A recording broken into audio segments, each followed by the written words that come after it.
On my last video, I pointed out how Eckhart Tolle characterizes the ego and how it's never satisfied with the present moment. It's always got to be in the next moment. It's looking for something else. So today, we're going to take a closer look at that ego. And I'm going to show you how to get that thing nice and quiet as I show you a simple technique to stay in the present moment all the time. Check this out.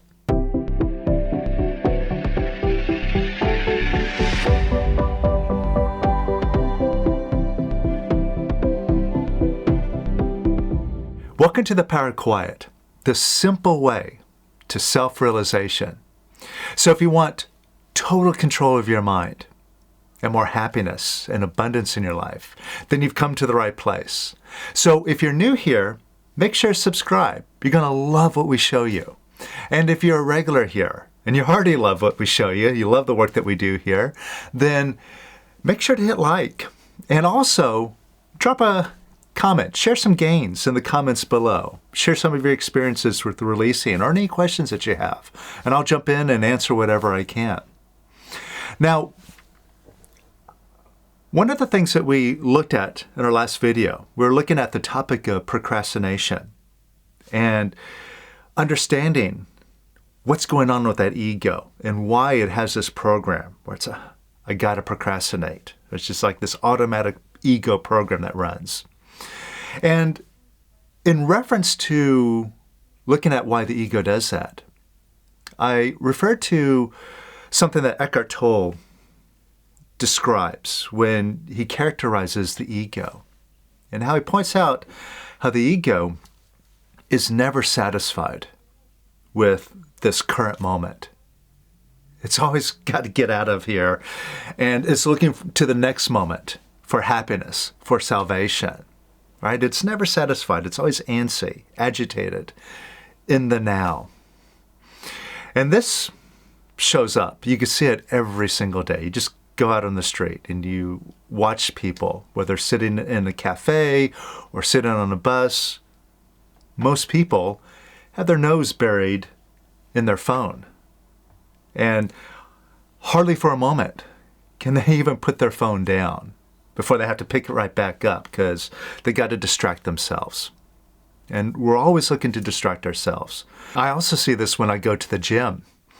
As I walk through the building, 99%, literally every single person in the gym has headphones on as they're working out, whether they're working out on weights or on a cardio machine, on a treadmill or something like that, especially if they're on a treadmill. It's like, they cannot just be there and be in the moment, being on the treadmill. They got to have some sort of distraction, music or watching Netflix, all the while that they're doing that. And the thing is that it's not necessarily the present moment that the ego doesn't like. In a way it is, because the present moment is really tuned into who we are. But here's the thing. What that ego doesn't like, when it doesn't like being in the now, is it doesn't like itself. And it doesn't like you. Right? It's loaded up with judgments and criticisms and limitations and I can'ts. And it's all a negative mess. A mess of, limitations and problems that weigh on the mind, that if we don't have a distraction, then we're forced to look at these things that are running through the mind of the ego. And this also reminds me what I read about Eckhart Tolle and what created a catalyst for him dropping that mind and dropping that ego and going free was he was sitting there and saying to himself, repeating over and over again, I can't stand myself, I can't stand myself, I can't stand myself. And then he started to discriminate. He asked himself, well, wait a minute. Who is the self that I cannot stand, and who am I who cannot stand it? He saw there was like a separation between the two. There's the I, and then this self that's intolerable. And then he started to examine, well, who is that I? And that led him into finding out who he really was. So that really characterizes just how we cannot really be with ourselves. In fact, one of the worst punishments you can give somebody is to lock them up in solitary confinement. That's one of the absolute worst things. Even in a prison, with all the awful things that go on within the walls of a prison, the thing that the inmates in there dread the most is being put into solitary. No, do not do that to me. Why? See, when you're locked in a room with no windows and you have no books, no other things to distract, to put your attention on, just blank walls, then you're left with that ego and that critical voice just nagging at you and gnawing away at you. And that's why people go crazy in a very short time when they're put into solitary confinement.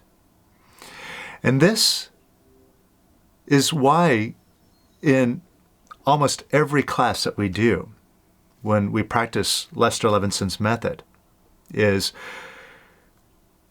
I give an assignment called the mirror exercise. And it's a pretty advanced assignment because it really stirs up a lot of feelings. In fact, when I give this assignment, more than half the people in any given class find some excuse not to do it. People just end up not doing it. And I hear all the time from people that have been to class after class, and one day they'll speak up when I ask about this assignment. And I'll tell you about it in a moment, what this mirror assignment is all about. But I hear people speak up saying, well, I've been in so many classes and you've always given me this assignment and I always found a reason not to do it. But this time I finally did it. And boy, it was amazing. Now, here's what the mirror exercise is about. It's pretty simple. You just sit in front of a mirror and you look at yourself and you just be with yourself. See, the problem is if we really examine ourselves in our day-to-day life, we'll see that we really do not like looking at ourselves in the mirror. Like when we get up in the morning, we get in front of that thing just long enough to make sure our hair is right, the rest of our face is on straight, and then we're out of there. Bye-bye. Get me away from that thing. I don't want to look at that anymore. And that shows how deep down we have so much self-disapproval, self-criticism, if not conscious, very much subconscious, that we cannot even look at ourselves in the mirror. And this is why I give this assignment. And we do it after building up some momentum with releasing, right? Because it at least gives us a chance. Otherwise, almost nobody in the class would do the mirror exercise. But we use it as an exercise for releasing. Because when you sit in front of that mirror, it brings up all that negativity that we're always running away from, always running to our phone to distract ourselves from. Because if we didn't have this distraction, then these thoughts, these self-criticisms will start bubbling up. And all the worries and concerns and doubts and fears all start rising to the surface. And then it's like, oh no, get me away from that. And we run away to the next distraction. So really, this is what's going on with the ego. The ego is just a thing that feeds off of negativity. If we listen to that voice in our head, sometimes it plays a nice sound, but 90% of it is not so nice. Like I've been saying, there's lots of fear, worry, doubts, criticisms, judgments, I can't, I'm not good enough, I don't deserve it, guilt, on and on and on and on and on. And this is why most people are running around trying to fix the mind, trying to put in more positive thoughts, trying to be more positive, which really is like trying to slap a Band-Aid on cancer. It's not really covering it up, and you're not getting rid of the negativity. The only way to get rid of that negativity is to eliminate the mind. Full stop.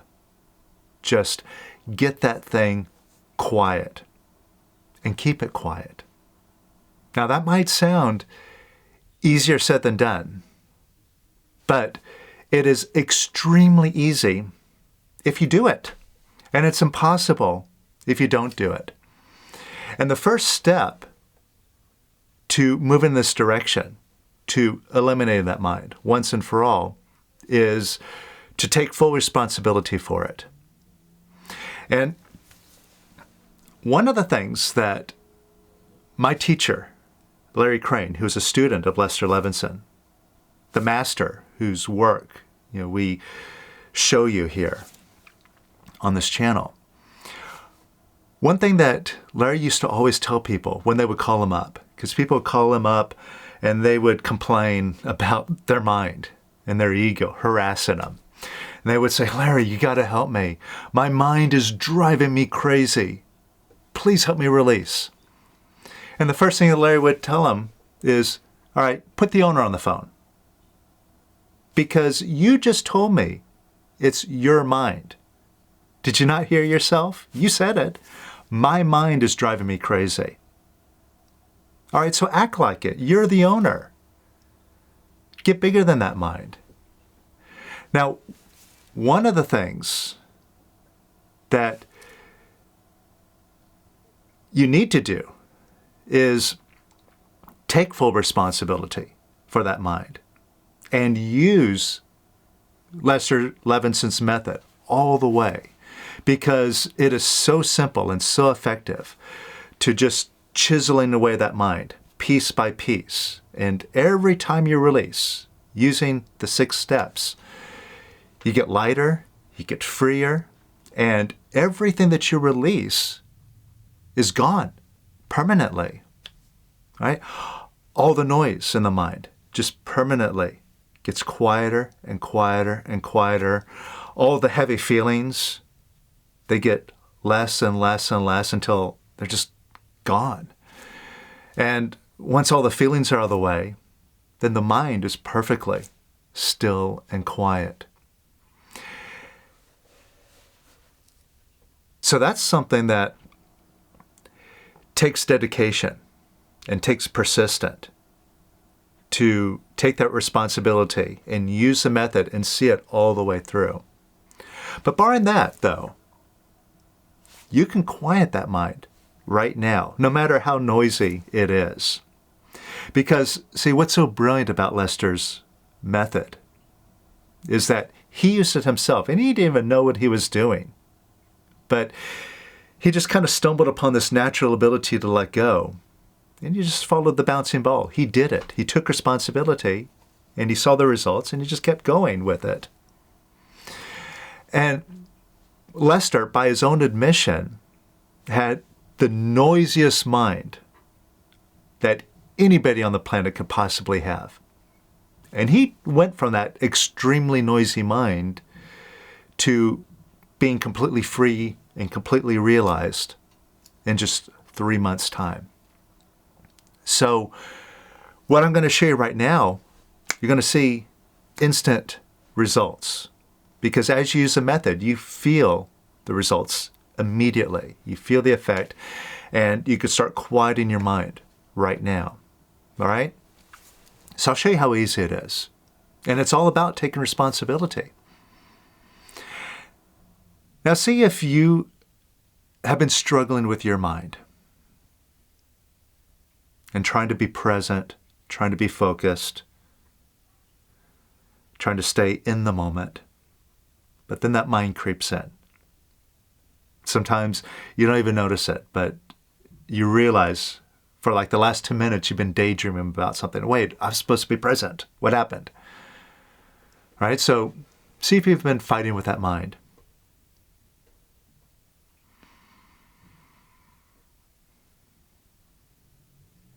Now fighting, that might be strong words, but I guarantee in some way you've been fighting with it.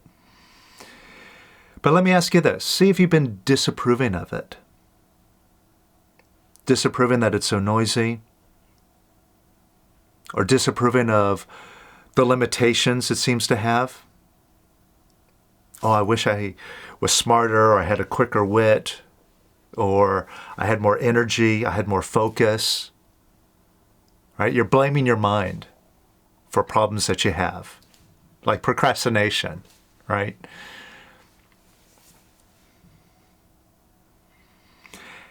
Now, if you've been disapproving of your mind,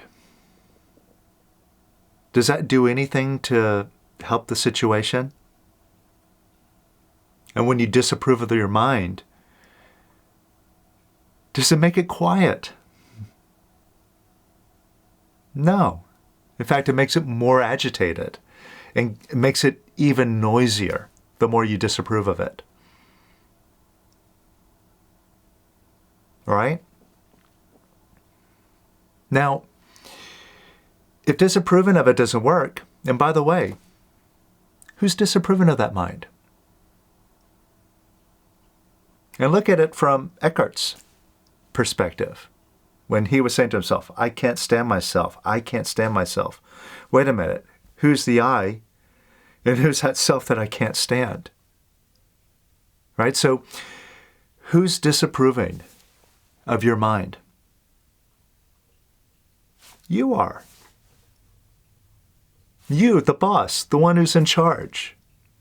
So if you're doing it and it's not doing anything to help the situation, it's just making that mind more agitated, more negative, more noisy, then you, the owner, must take responsibility now and make a decision. Just decide right now. Either I'm going to be negative and I'm going to disapprove of that mind and disapprove of myself, or I'm going to be positive and love it, no matter what it says.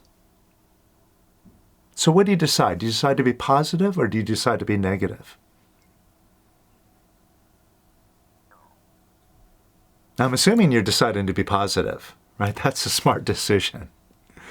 So first, get in touch with that disapproval you got. You might see it as like a resistance or reaction or get out of here or wanting to run away from it, right? Like maybe you see that maybe you're disapproving of your mind every time you run to your phone and find some way to tune out that mind. La, la, la, la, la. I'm not listening to you. I don't even know you're there, right? So could you let go disapproving of your mind? And it's just a decision, yes or no. Could you let go disapproving of it? A little bit. And could you let go disapproving of your mind? A little bit more. And could you let go disapproving of your mind? A little bit more.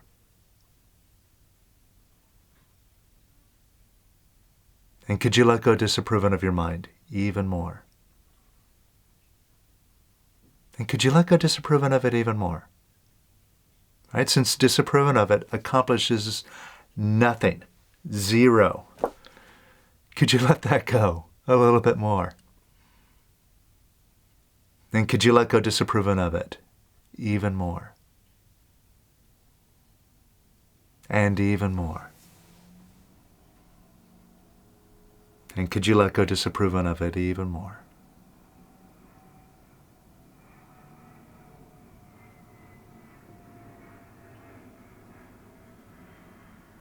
All right? Now, how does that feel?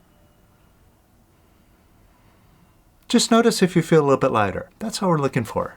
It's just a lighter feeling. That's simply showing you that you're moving in the right direction.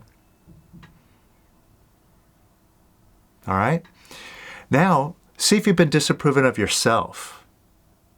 Right? When you just look at yourself and your whole persona, just a picture of yourself that you have in your own mind. And chances are you don't really like that picture so much. There's some parts of it that you wish were different. And again, how does it help you to disapprove of yourself? And who's doing it? You are. So if you're doing it and it doesn't help, now you can make a decision. I'm going to be positive and love myself, or I'm going to be negative and beat myself up. What do you decide? So could you let go of disapproving of yourself? And a little bit more. And could you let that go a little bit more? And even more. And even more. And could you let go disapproving of yourself even more? And some more. And how does that feel? Again, just notice if you feel lighter. That's perfect if you do. Now, since positive doesn't hurt anything, could you give yourself some approval? And again, it's just a decision, yes or no. It's not a mind game. It's not about telling yourself, oh, I'm such a nice guy and I'm so sweet and I'm generous. Right? That's just more ego nonsense. Right? It does not need any reason. It's unconditional. Right? Could you just like yourself a little bit? That's all. Yes or no? And could you give yourself a little bit more approval? And some more. And even more. And even more. And even more. And could you give yourself even more approval? And more. And some more. And how does that feel? Notice again if you feel even lighter. And also notice if you feel quieter. Notice a difference? Now, if your mind is still there, is still kind of nudging you, could you give your mind some approval? Just love it. And it doesn't mean that you have to pay attention to anything that it's saying. Whatever it's saying to you, could you just love it? Just watch what it says. You don't have to react to it. You don't have to take it seriously. You don't have to figure anything out. Could you just like it? Your mind. And could you give it a little bit more approval? And could you give it some more approval? And some more. And even more. And even more.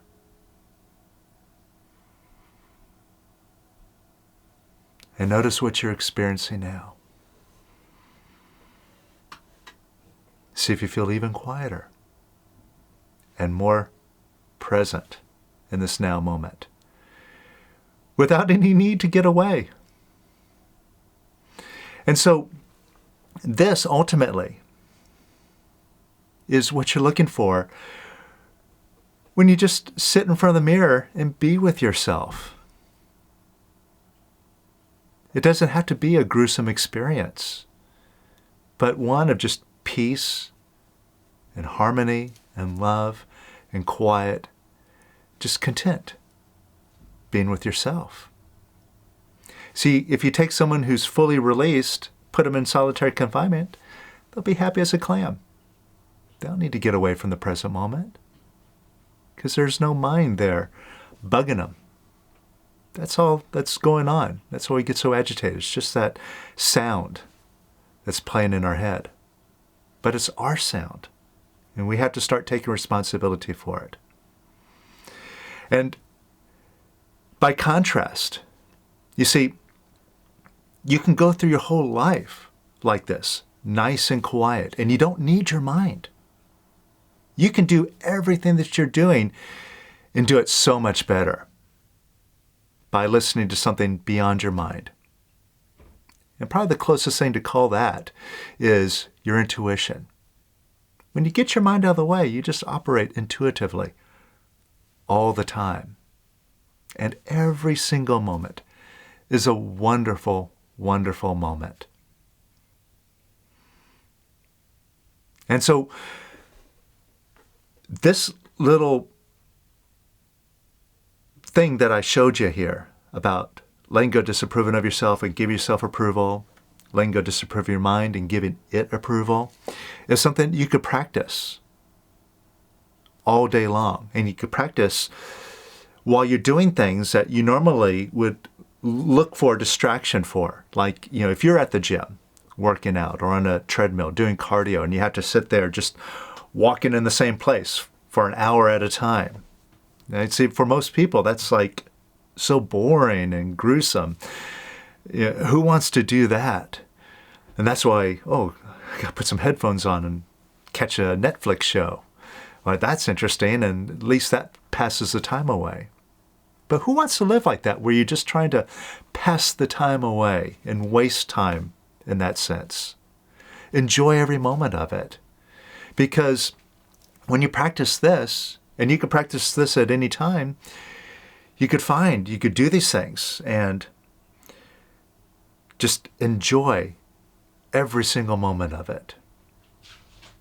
And if you want to see what it takes to eliminate that mind permanently and really let yourself shine forth so that you can live in total happiness every single moment without any agitation whatsoever and have lots of abundance and total control over your life, then join me, because starting soon, I'm launching a new 6-week course that is an advanced releasing course. It goes deep into Lester Levinson's work. And we're going to unravel all the programs and misconceptions that we have about time. This new course is called the Time Mastery Course. And it's going to show you how time doesn't even exist. Not just intellectually, but it's going to show you in an experiential way so you can use that for your benefit. And one of the biggest benefits that you're going to be able to use from this Time Mastery course right away is being able to collapse time. Because you're going to stop holding on to a picture of things happening in the future. You're going to start allowing everything to happen now, because that is your reality, which means all the goals that you've been working on and, someday I'll get there, you're going to actually start having those goals come to you now and getting them quickly instead of waiting for them to happen. Right? Stop waiting for life to happen. Stop waiting and hoping, well, maybe next year things will happen. Start having them now. Join me in the Time Mastery course. I'll put a link to it in the description below, and also right up here. And you can click that link and check it out. And also, practice what I just showed you. Practice letting go disapproving of yourself and give yourself approval, and take yourself off of automatic.